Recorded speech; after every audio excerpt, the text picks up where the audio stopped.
Wala ka ba maisip na i-content? Narito ang ilang mga ideya na maaaring makatulong sa iyo. Tutorial. Magbahagi ng mga hakbang kung paano gawin ang isang particular na bagay tulad ng DIY projects, pagluluto o paghahalaman. Number 2. Gumawa ng listahan ng mga topics, tips, resources o rekomendasyon tungkol sa isang paksa. Number 3.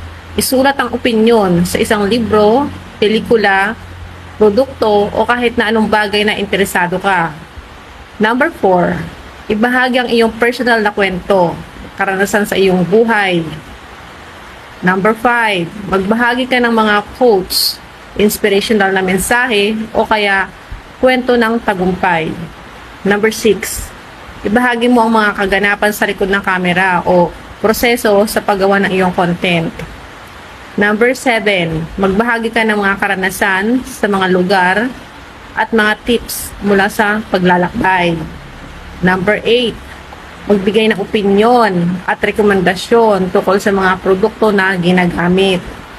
Number 9, mag-organisa ng isang online challenge na nag-iimbita sa mga tao na sumali.